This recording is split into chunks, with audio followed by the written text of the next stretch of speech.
முதலமைச்சர் அடக்கி வச்சிருக்கார், வேண்டாம் அப்படின்னு. ஆனா அமைதியா இருக்கிற முதலமைச்சரையே தூண்டி பார்த்தானுங்க.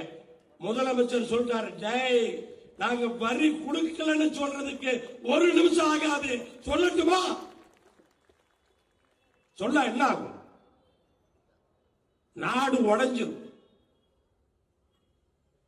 அப்ப என்ன உங்களோட நாட்டினுடைய ஒருமைப்பாட்டில் உங்களுக்கு நம்பிக்கை இல்லையா? எதை வச்சு நீங்க பண்ணிட்டு இருக்கிறீங்க? இவ்வளவு தைரியமா? எதிர்த்து அடிக்க ஆரம்பிச்சா அடுத்த நாள் அடங்கிடுவாங்க. அப்படியே இவங்களுக்கு அவ்வளவு விவரமா? இவ்வளவு விவரமா? புரியாம இந்த பிஜேபி தலைவர்கள் புரியாம திராவிட முன்னேற்ற கழகத்தோடு வம்பிழுக்கிறானுங்க. ஒரிஜினல் திமுகவை பத்தி இவங்களுக்கு தெரியவே இல்லை. இது புது தலைமுறை. புதிய கல்விக் கொள்கை என்ன? 2030 நாங்க 50% சாதிப்போம். புதிய கல்விக் கொள்கை தமிழ்நாடு இப்பவே 52% சாதிச்சிருச்சு. அப்ப நாங்க என்ன எங்க தரத்தை குறைச்சுக்குவா? புதிய கல்விக் கொள்கைக்கு நாங்க எங்க தரத்தை குறைச்சுக்குவா? அதுக்கு வர முடியுமா? அதனால எந்த காரணத்தை கொண்டும் முதலமைச்சர் இன்றைக்கு அவ்வளவு உறுதியாக பிடிவாதமாக எல்லாத்தையும் தாண்டி நிற்கிறார் என்று சொன்னால் குழந்தைகளுடைய எதிர்காலத்திற்காக. தொகுதி மறுசீரமைப்பு எல்லாம் சொன்னாங்க. நாங்கெல்லாம் குடும்ப கட்டுப்பாடு சிறப்பா பண்ணதுனால தண்டனையா பரிசா பரிசா? அதனால எல்லாம் ஏத்துக்கவே முடியாதுங்க. அமித்ஷா வந்தார கோயம்புத்தூருக்கு. கோயம்புத்தூர்ல தமிழ்நாட்டினுடைய தொகுதி குறைக்கப்படாது. உத்தரப்பிரதேசத்துக்கும் பீகாருக்கும் அதிகப்படுத்த மாட்டேன்னு சொன்னியா நீ? அதை சொன்னியா நீ? எங்க சொன்ன நீ? அப்ப எங்க கோட்டுக்கு பக்கத்தில் நீ பெரிய கோடு போட்டுப்பியா? அப்படியும் பண்ணலாம்ல. ஆனா நம்ம அங்க போய் இது மாதிரி லட்சக்கணக்கில் எங்கேயாவது இருந்தோம்னு சொன்னா எவ்வளவு பிரச்சனை வந்திருக்கு தெரியுமா? அளவில்லாத பிரச்சனை வந்திருக்கு. அப்படி நாகரிகத்தோட நாம இன்னைக்கு இருந்துட்டு இருக்கிறோம். அப்படிப்பட்ட நமக்கு நாகரிகம் இல்லை. அந்த அமைச்சர் தமிழ்நாட்டுக்கு என்ன சொல்லிட்டு போனாரு? பணம் தர மாட்டேன், பணம் தர மாட்டேன். நம்முடைய அமைச்சர் அவர்கள் இங்க சொன்னார், 2000 கோடி இல்லடா, 5000 கோடி இல்லடா, நீ 10,000 கோடி இல்லனாலும் சரி, பணமே கொடுக்கறனாலும் சரி, இருமொழி கொள்கை தான்.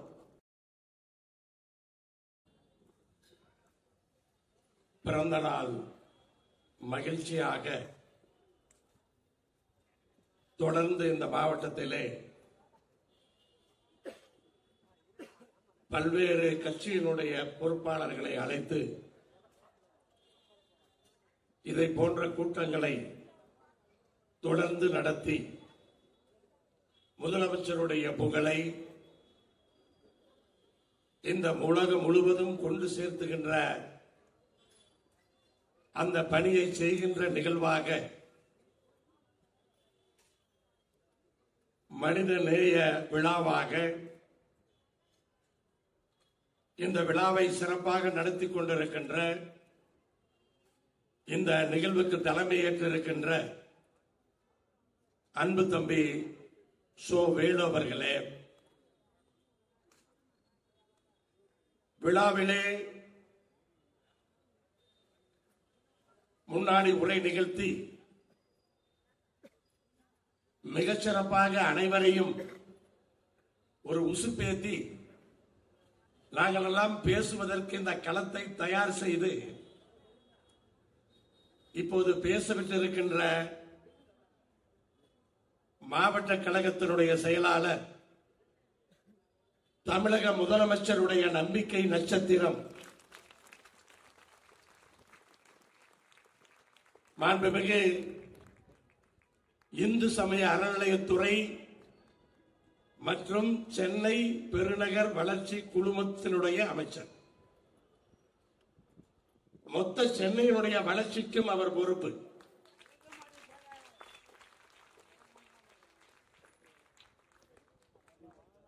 அவர் இந்து சமய அறநிலையத்துறையினுடைய அமைச்சராக வந்த பின்னாடிதான் தமிழ்நாட்டிலே இப்படி ஒரு துறை இருக்கிறது என்று எல்லோருக்கும் தெரிய வந்தது. கடந்த 10 ஆண்டுகளாக யார் அதனுடைய அமைச்சர் என்று யாருக்காவது தெரியுமா? இன்றைக்கு சுத்தி சுத்தி சுத்தி சுத்தி குடமிளக்கு விழாக்களை நடத்தி மிகப்பெரிய பணியை, ஆன்மீக பணியை அவர் செய்து கொண்டிருக்கிறார். திராவிட முன்னேற்ற கழகத்தில் இருக்கிற ஒரு அமைச்சர் இப்படியெல்லாம் செய்ய முடியுமா என்று ஆச்சரியப்படுகிற வகையிலே பல்வேறு விமர்சனங்கள் வந்தாலும் அதையெல்லாம் பொறுத்து கொண்டு அதையெல்லாம் தாண்டி மிகச் சிறப்பாக பணியாற்றிக் கொண்டிருக்கிறார். மிகச் சிறந்த பேச்சாளர் என்பதிலே மாற்றுகிறது கிடையாது. மக்களோடு மக்களாக இருந்து கொண்டிருக்கிறார் என்பதை அப்படியே வரிசையாக முகத்தை பார்த்து பெயரை சொல்லி அழைத்த போதே நான் அங்கே புரிந்து கொண்டேன். சட்டமன்றத்திலும் அவர் பேசும் பொழுது மொத்த சட்டமன்றமும் அவரை உற்று நோக்கும். தமிழ்நாட்டினுடைய முதலமைச்சரே அவர் பேசுவதை உற்று நோக்கி வியந்து பார்க்கும் பொழுது நாமெல்லாம் எம்மாத்திரம். அப்படி ஒரு மிகச் சிறப்பான சிறப்புக்கு சொந்தக்காரர் நம்முடைய அண்ணன் அமைச்சர் அவர்கள். என் மீதும் அவருக்கு ஒரு தனிப்பட்ட பாசம் உண்டு. கல்வித்துறையின் சார்பாக கல்லூரிகளை அறிவித்த பொழுது அவர்கள் அறிவித்த கல்லூரிகளிலே என்னுடைய தொகுதி இல்லை என்பதை அறிந்து கொண்டு என்னை அழைத்து திருச்செங்கோடு தொகுதிக்கு அறநிலையத்துறையின் சார்பாக ஒரு கல்லூரி தருகிறேன் என்று சொன்னார். எத்தனை முறை நன்றி சொன்னாலும் அது போதாது. அடுத்து இந்த கூட்டத்திலே மேயர் அவர்கள் இவ்வளவு சிறப்பாக உரையாற்றுவார் என்று எனக்கு இதுவரை தெரியாது. அவ்வளவு அருமையாக, மழை திறந்த வெள்ளமாக, கோர்வையாக, மிகச் சிறப்பாக அவர் உரையாற்றி அமர்ந்திருக்கிறார். காங்கிரஸ் பேரியக்கத்தினுடைய சட்டமன்ற குழு தலைவர் அவர்கள் தென்கோடியிலே, தமிழகத்தினுடைய தென்கோடியில் இருக்கிற சட்டமன்ற உறுப்பினர் அவர்.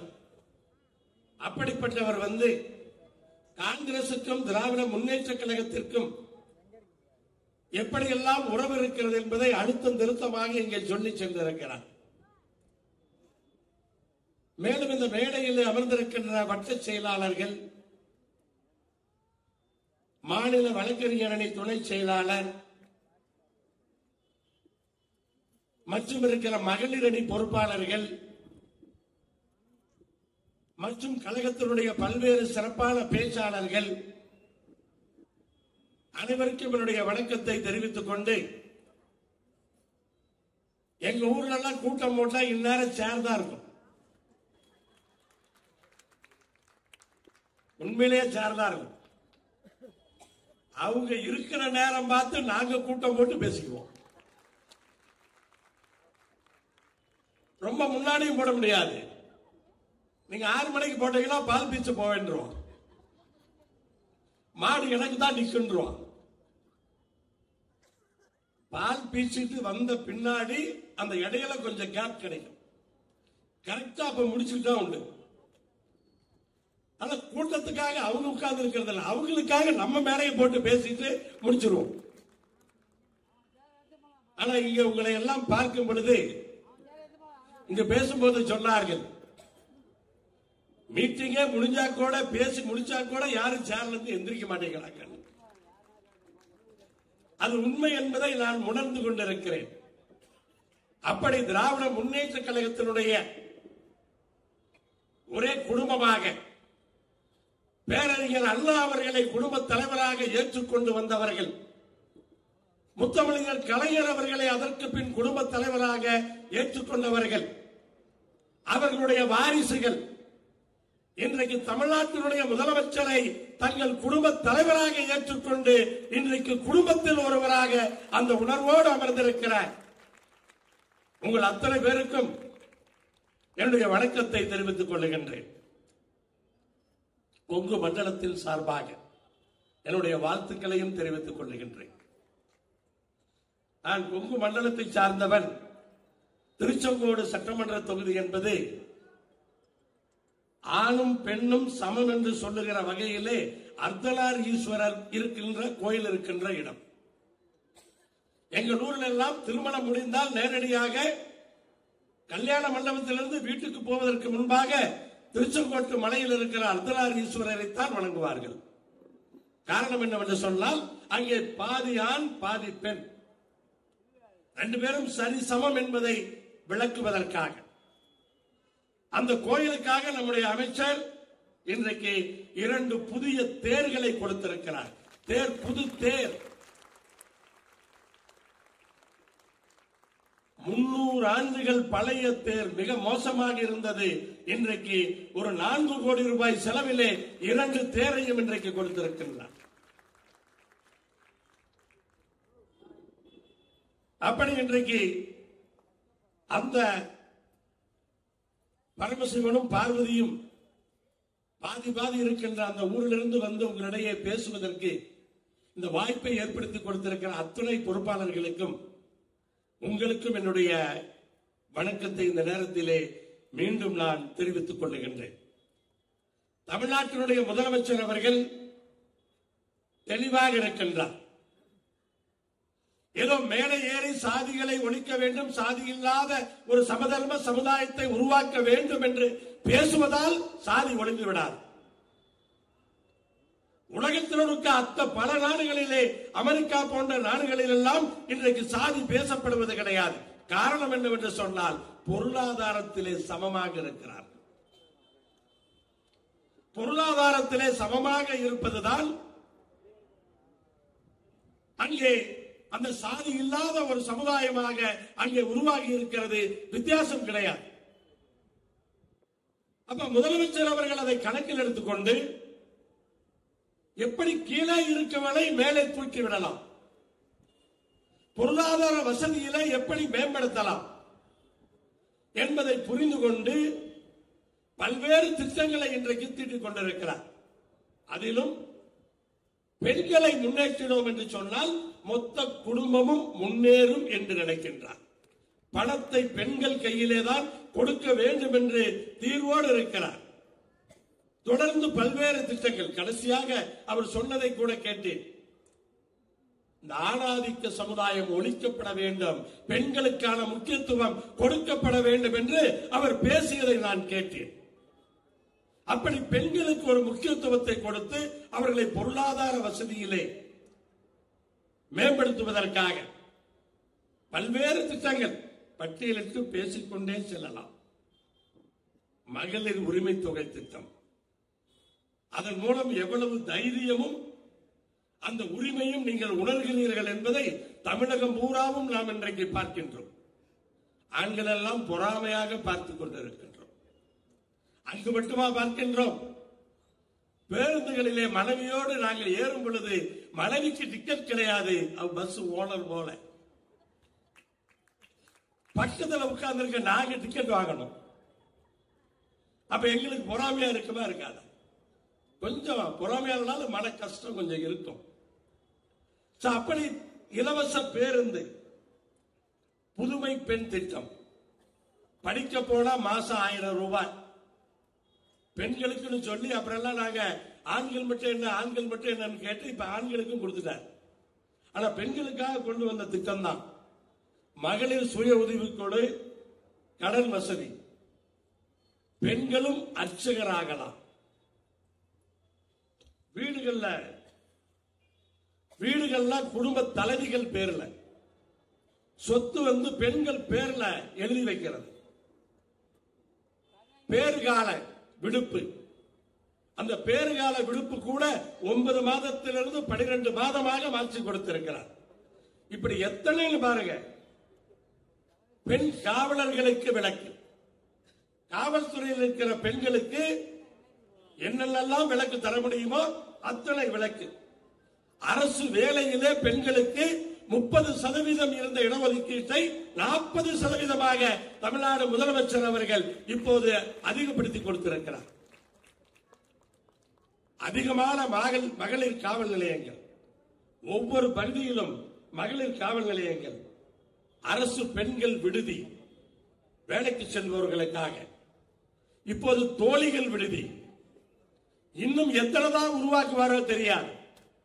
ஆனால் அத்தனையும் பெண்களுக்காக.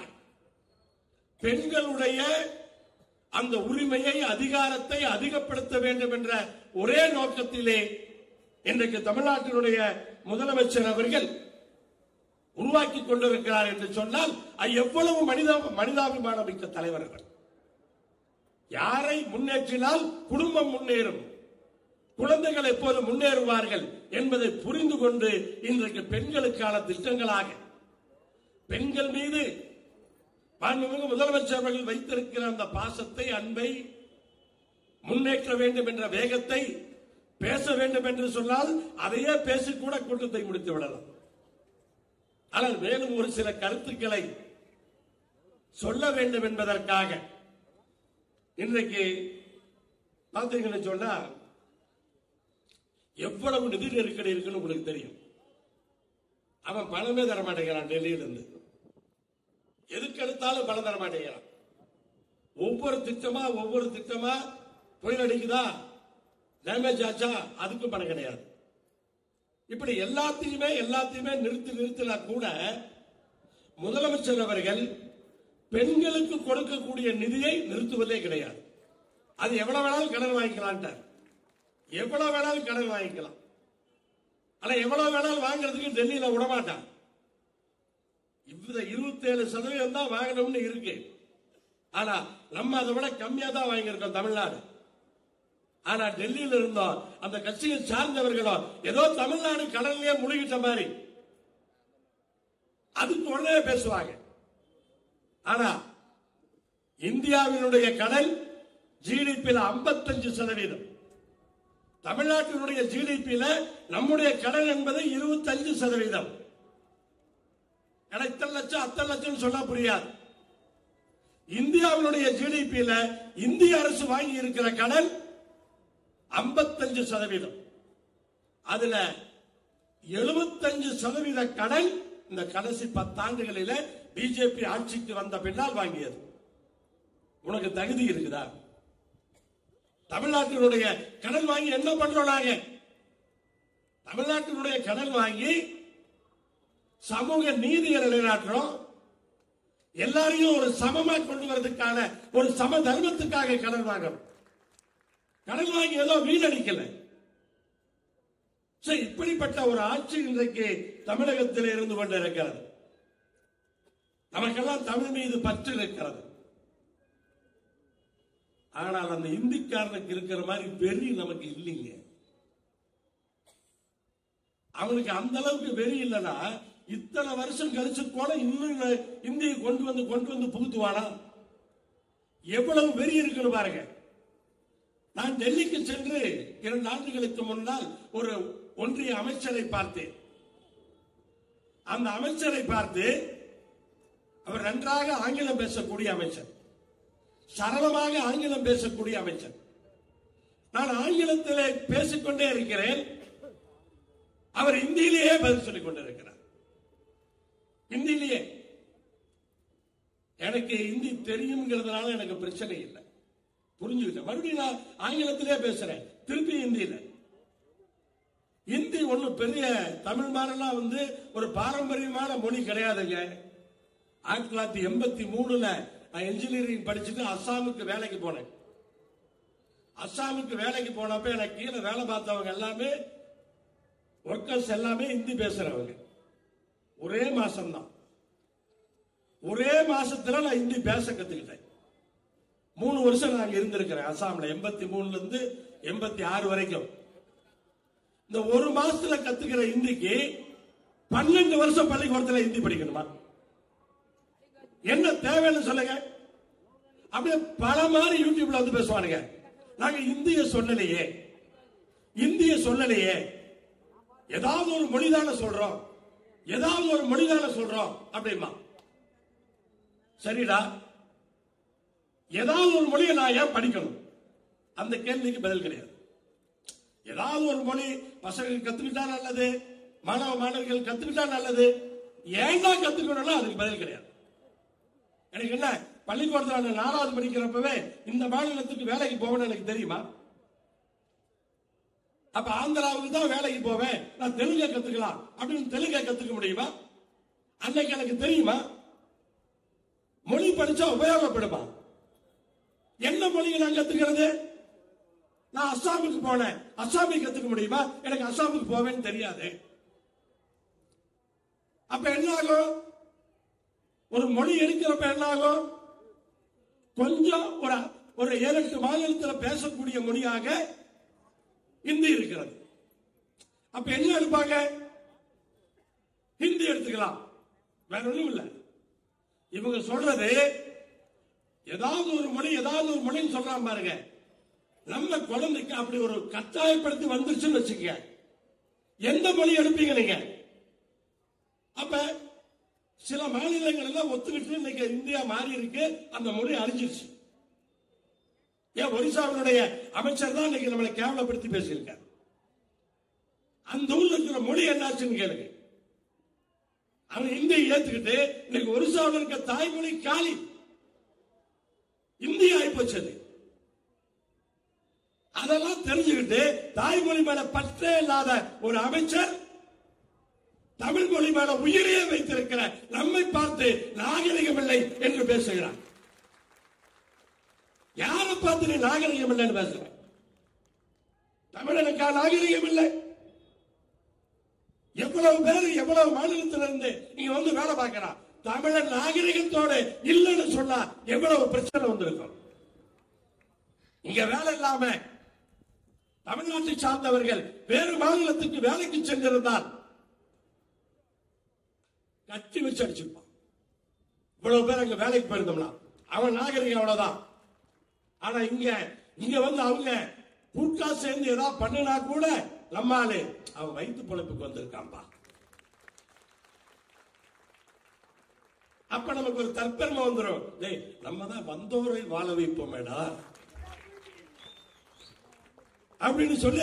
ஏன்னா இது வந்து சென்னையை விட கோயம்புத்தூர், திருப்பூர், ஈரோடு, கரூர் எல்லா மாவட்டத்திலையும் லட்சக்கணக்கான பேர் இருக்காங்க. கொஞ்சம் லஞ்சம்லாம் இல்ல. ஆனா எல்லாரும் தமிழ் கத்துக்கலாம், தமிழ் பேசுறாங்க. ஆனா வந்து நம்ம அங்க போய் இது மாதிரி லட்சக்கணக்கில் எங்கேயாவது இருந்தோம்னு சொன்னா எவ்வளவு பிரச்சனை வந்திருக்கு தெரியுமா? அளவில்லாத பிரச்சனை வந்திருக்கு. அப்படி நாகரிகத்தோட நாம் இன்னைக்கு இருந்துட்டு இருக்கிறோம். அப்படிப்பட்ட நமக்கு நாகரிகம் இல்லை. அந்த அமைச்சர் தமிழ்நாட்டுக்கு வந்து என்ன சொல்லிட்டு போனாரு? பணம் தர மாட்டேன். நம்முடைய அமைச்சர் அவர்கள் இங்க சொன்னார், 2000 கோடி இல்லடா, 5000 கோடி இல்லடா, நீ 10,000 கோடி இல்லனாலும் சரி, பணமே கொடுக்கறனாலும் சரி, இருமொழி கொள்கை தான். இந்திய உள்ள உடமாற்றம்னா என்ன? கட்டாயப்படுத்தி படிக்க வைக்காத. தேவையானவங்க படிக்கிறாங்க, வேணுங்கிறவங்க வேலைக்கு போனா 1 மாசத்துல கத்துக்க போறாங்க. இதுல பெரிய பிரச்சனை இருக்கு. மற்ற மாவட்டங்கள்ல கூட தெரியாது.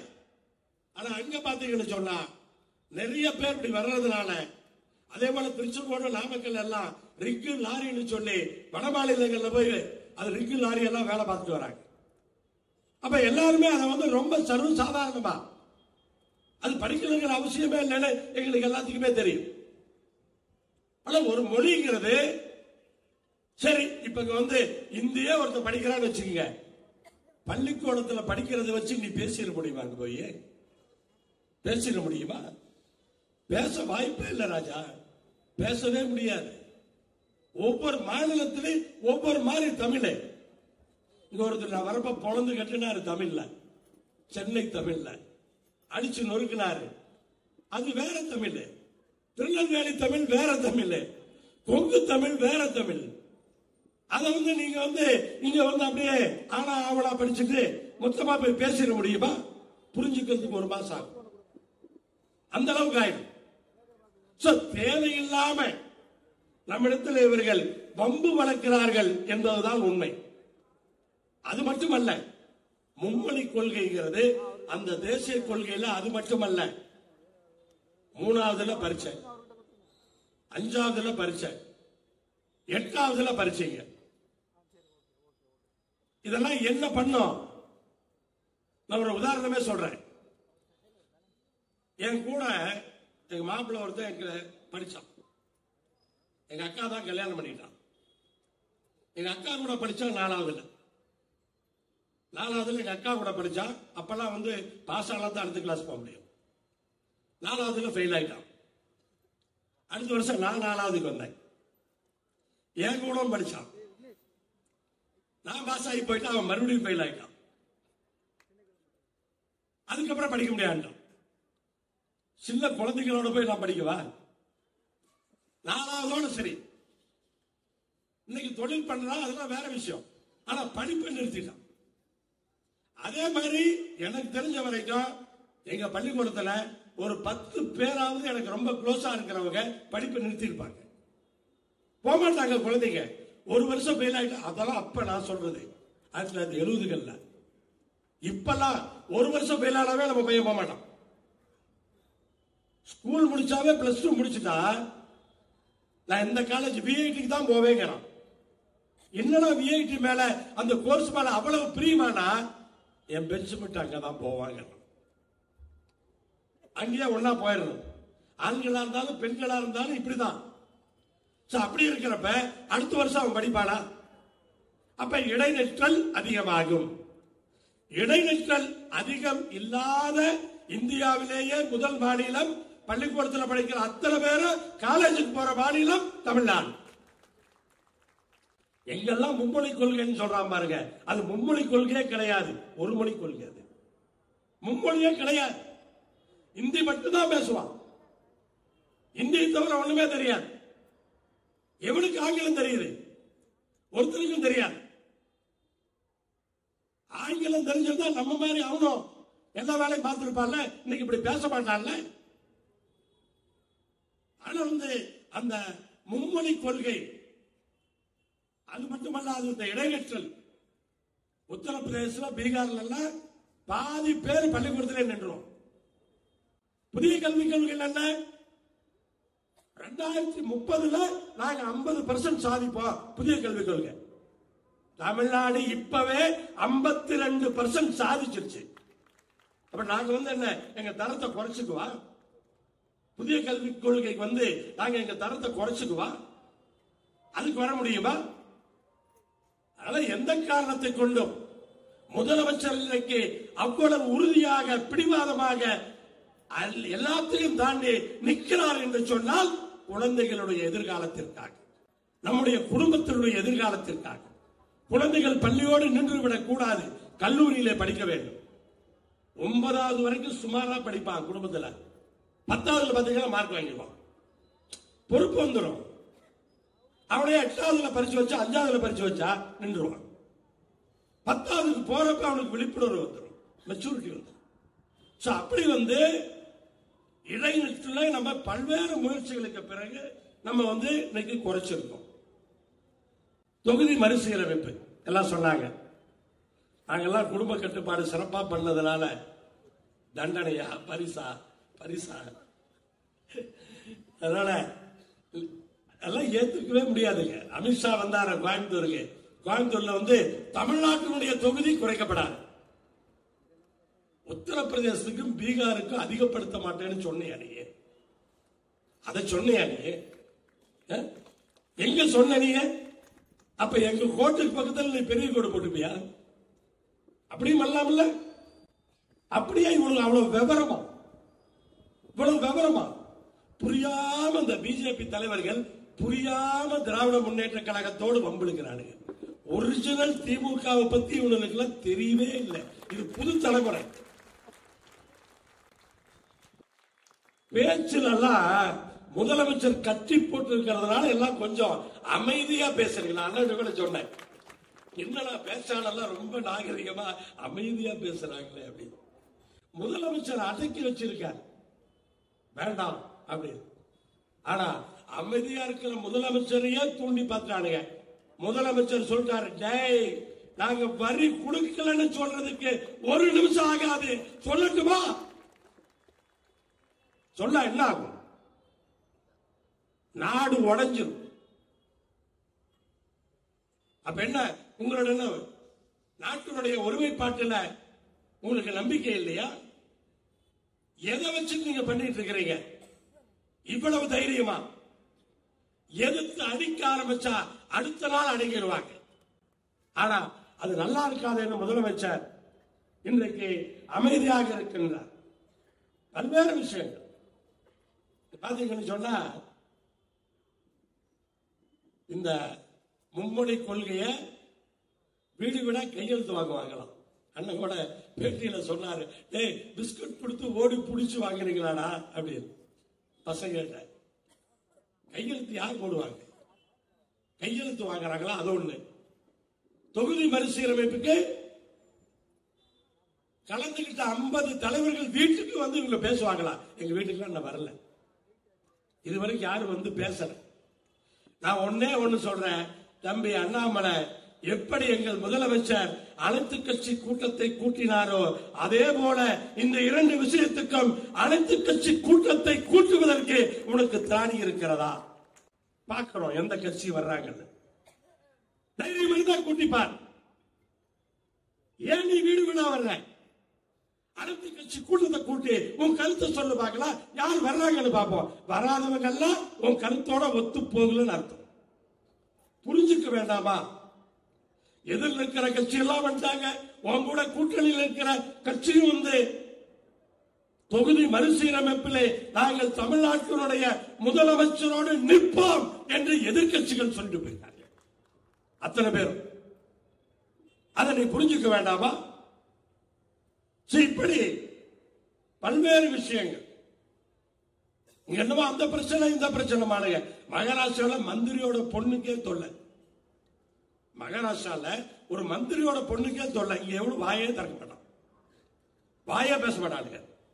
தமிழ்நாட்டை பத்தி பேசுகிற பிஜேபி தலைவர்கள் மகாராஷ்டிராவில் என்ன நடந்தது பேசுவாங்களா? அவங்க டெல்லியில் இன்னைக்கு என்ன நடந்தது பேசுவாங்களா? அவங்க வாயை மூடிட்டு இருப்பாங்க. அதனால தமிழ்நாட்டினுடைய முதலமைச்சரை பொறுத்தவரை இதை பற்றியெல்லாம் கவலைப்படாமல், அதற்கெல்லாம் அசலாமல் மக்களுடைய முன்னேற்றத்திலே கவனத்தை செலுத்தி மக்களோடு சேர்ந்து இன்றைக்கு தமிழ்நாட்டை முன்னேற்றுவதற்கு இன்றைக்கு பாடுபட்டுக் கொண்டிருக்கிறார். அதுதான் உண்மை. மற்ற விஷயங்களை பற்றி அவர் கவலையே கிடையாது. இன்னொரு கட்சியில நான் வச்சதுதான் சட்டம். செயற்குழு கிடையாது, பொதுக்குழு கிடையாது. வர்றியா வணக்கம் வா, போறியா ரொம்ப நன்றி போ, அப்படி ஒரு கட்சி. யாரு சொல்றதே அவர் கேட்க மாட்டாராம், ஒருத்தர் சொல்றதையும் கேட்க மாட்டாராம். சர்வாதிகாரம்னா என்னையா? அதான சர்வாதிகாரம். ஒரு கட்சியே நீ சர்வாதிகாரம் நடத்துறிய, உன் கையில பவரை கொடுத்தா நீ என்ன பண்ணுவ? மக்களுக்கு தெரியாதா? என்ன பண்ணுவன்னு தெரியாது. இன்னொருத்தர் எகிரி குதிச்சோடனே முதலமைச்சர் நாற்காலியில, அப்படியே முதலமைச்சர் நாற்காலியில் தான் குதிப்பாரா அவர். வந்த உடனே தப்பா புரிஞ்சுட்டு இருக்காரு. 2021 பிரசாந்த் கிஷோரை திராவிட முன்னேற்ற கழகம் அன்றைக்கு தேர்தல் வியூக வகுப்பாளராக வைத்து அந்த வேலையை மட்டும் கொடுத்தாங்க. எங்கேயாவது மேலையில உட்கார வச்சு அவரை நமக்கு உரையாற்ற சொன்னமா? நீ உரையாற்ற வச்சு கேவலப்பட்டு போடல, அந்த கையெழுத்து போட மாட்டேன்னு போயிட்டார்ல, எல்லாரும் பார்த்துட்டு இருந்தோம்ல. என்ன நினைக்கிறாங்கன்னா, பிரசாந்த் கிஷோரை கூப்பிட்டு பிரசாந்த் கிஷோருக்கு ஃபீஸ் கொடுத்துட்டா அவர் முதலமைச்சர் நாற்காலியை விற்பனைக்கு வச்சிருக்காராம். வா அப்படின்னு போட்டா நீ போய் முதலமைச்சரா உட்கார்ந்துக்குவாங்களா? இவங்க என்ன புரிதல் பாருங்க. அப்படிப்பட்டவங்களா இன்னைக்கு தமிழ்நாட்டை பாதுகாக்கிறதுக்கு வந்திருக்காங்க. ஆனா ஒண்ணு மட்டும் உறுதி, 2026 தேர்தலிலே நம்முடைய முதலமைச்சர் வைத்திருக்கிற இலக்குப்படி 200 தொகுதிக்கு மேலே நம்முடைய கூட்டணி வெற்றி பெற்று ஆட்சி அமைப்பது உறுதி. மெத்தனமாக இருந்து விடக்கூடாது. மெத்தனமாக நாம் இருந்துவிடக் கூடாது. தேர்தல் பணிகளை உடனடியாக துவக்கியாக வேண்டும். வாக்குச்சாவடி மட்டத்திலே நம்முடைய பணிகளை எல்லாம் இன்னும் தாமதப்படுத்தாமல் உடனடியாக, நீங்கள் எல்லாம் இந்த மாவட்டத்தை பற்றி எனக்கு தெரியும். 2021 தேர்தல் முடிஞ்ச உடனே 26 தேர்தல் வேலையை ஆரம்பிச்சிருப்பீங்க. அவ்வளவு முன்னெச்சரிக்கை, அவ்வளவு மற்ற மாவட்டத்துக்கெல்லாம் ஒரு முன்னுதாரணமான மாவட்டம் இந்த மாவட்டம். ஆனால் அப்படிப்பட்ட அந்த வேகத்தோடு, முதலமைச்சருடைய வேகத்தோடு நாம் ஓட வேண்டும் என்று சொன்னால் நாமும் தயாராகி அவர் வேகத்துக்கு நாம் ஓட வேண்டும். அதற்கு நாம் தயாராக வேண்டும் என்று இந்த நேரத்திலே அன்போடு உங்களை நான் இந்த நேரத்திலே கேட்டுக்கொண்டு, நானும் சென்னை வாசிதான். நான் கொங்கு மண்டலத்தை சார்ந்தவன் என்று சொன்னாலும் இங்கே சென்னையில தான் 1986 அண்ணா நகர் பகுதியிலே நான் வசித்துக் கொண்டு இருக்கின்றேன். ஆனா இங்க தொழிலாம் இங்க சென்னையில, ஃபேக்டரிலாம் சென்னையில இருக்கு. ஆனா ஏதோ அங்கிருந்து இங்க வந்தவன் தான். இருந்தாலும் கூட இங்கே வசித்துக் கொண்டிருப்பவன், அது சொந்த ஊர்களான திருச்செங்கோடு சட்டமன்ற தொகுதியிலே சென்று போட்டியிட்டு வென்று வந்தவன். ஆனால் மீண்டும் நான் நம்முடைய அமைச்சர் அவர்களுக்கு என் நெஞ்சார்ந்த உங்களோடு கலந்து பேசுவதற்கு ஒரு அருமையான ஒரு வாய்ப்பை எனக்கு உருவாக்கி கொடுத்திருக்கிறார். அவருக்கு நெஞ்சார்ந்த நன்றியை சொல்லி உங்கள் அனைவருக்கும் என்னுடைய வணக்கத்தையும் நன்றியும் சொல்லி விடைபெறுகிறேன். நன்றி, வணக்கம். மேலும் இதுபோன்ற செய்திகளுக்கு KMDK லைவ் சேனலை லைக் பண்ணுங்க, ஷேர் பண்ணுங்க, சப்ஸ்கிரைப் பண்ணுங்க.